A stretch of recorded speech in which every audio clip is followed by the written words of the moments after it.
Doctor صاحب ایک الزام جو ہے وہ پیپلز پارٹی کی طرف سے بھی یہ سامنے آ رہا ہے کہ ہمارے انتخابی دفتر پہ حملہ کیا کوئی بھی سیاسی حریف کسی دوسری سیاسی جماعت کے اوپر دھاوا بول سکتا ہے چاہے اس کے پاس کیسی بھی اطلاعات ہوں؟ دیکھیں اصولاً تو اگر ان کے پاس اطلاعات تھیں وہ پولیس اگر ریڈ کرتی تو زیادہ بہتر ہوتا.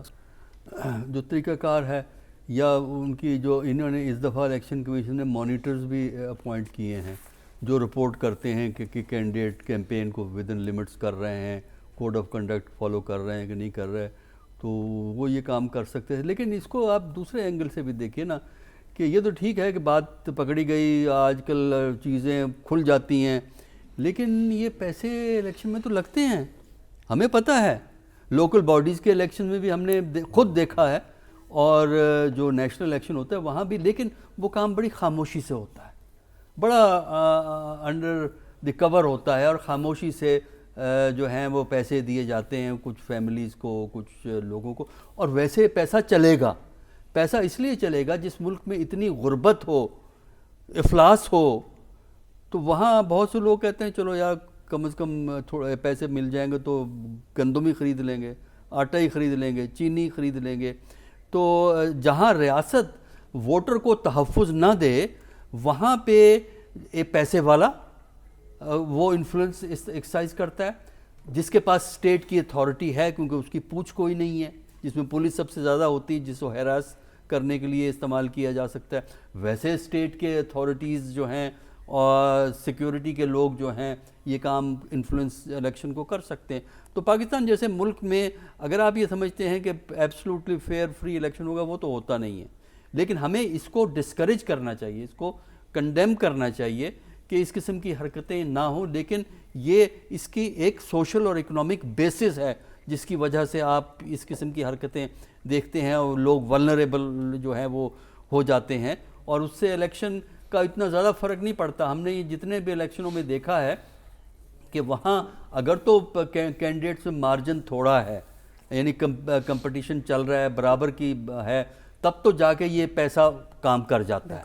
لیکن جہاں وائڈ مارجن ہو اور وہاں پھر یہ پیسے سے 200-400 ووٹ آگے ہو جاتے ہیں, لیکن الیکشن کا رزلٹ تبدیل نہیں ہوتا. لیکن یہ کوئی حیرانی کی بات نہیں ہے, یہ باتیں ہوتی رہی ہیں, ہوتی ہیں, اور آئندہ بھی ہوں گی جب تک غربت اور افلاس پاکستان میں جس قسم کا ہے وہ اسی قسم کا رہے گا. ڈاکٹر صاحب سیاست میں ڈائیلاگ کی کتنی امپورٹنس ہے, اور ساتھ ہی ساتھ جو الیکشن مینجمنٹ سسٹم ہے اس کے رول کے اوپر بھی کافی سوال اٹھ رہے ہیں, اس کے اوپر بھی آپ کا کامنٹ چاہوں گی کہ دوبارہ سے ایسی کنٹروورسی تو نہیں بن جائے گی جیسے ہم RTS کا شور سنتے رہے؟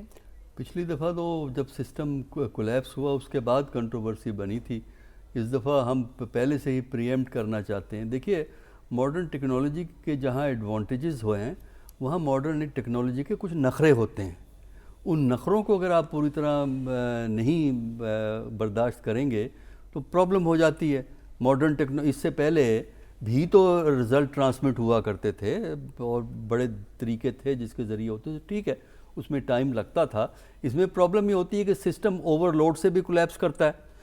اور سب سے بڑی جو پرابلم پاکستان کے اندر پیش آتی ہے کہ انٹرنیٹ کی کوالٹی بہت ویری کرتی ہے.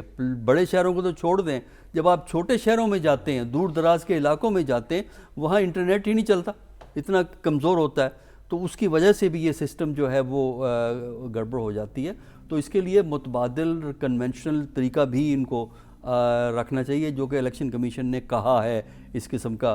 تو اس لیے یہ جو ہے اتنا آسان نہیں ہوتا ماڈرن ٹیکنالوجی کو چلانا جہاں پہ جس معاشرے میں ڈسٹرسٹ اتنا ہو. دیکھیے پرابلم ہمارے یہاں یہ ہے کہ سیاست دانوں کی آپس میں ڈسٹرسٹ اتنا ہے کہ وہ کسی بات کو ماننے کو تیار ہی نہیں ہوتے. جب تک ان کی مرضی کی بات ہے پھر ٹھیک ہے, مرضی کے خلاف ہے تو وہ جیت گئے ٹھیک ہے, اور ہار گئے تو RTS بیٹھ گیا تھا, یا جو اب نیا سسٹم ہے وہ بھی بٹھا دیا جائے گا. تو اس قسم کی چیزیں چلتی ہیں. عدم اعتماد کنٹروورشل بناتا ہے الیکشن جیسے جو عمل کو بھی. ڈاکٹر صاحب مناظرے کی اور دیکھیے یہ بڑا اچھا پوائنٹ, میں آپ کو جی چند معلومات دینا چاہتا ہوں اس پہ. دیکھیے مناظرہ یا مقابلہ یا تقریریں اس معاشرے میں موضوع ہوتی ہیں جہاں جمہوری قدریں ہوں, جہاں ایک دوسرے کو آپ برا بھلا کہنے سے باز نہیں آتے, وہاں مناظرہ نہیں ہو سکتا.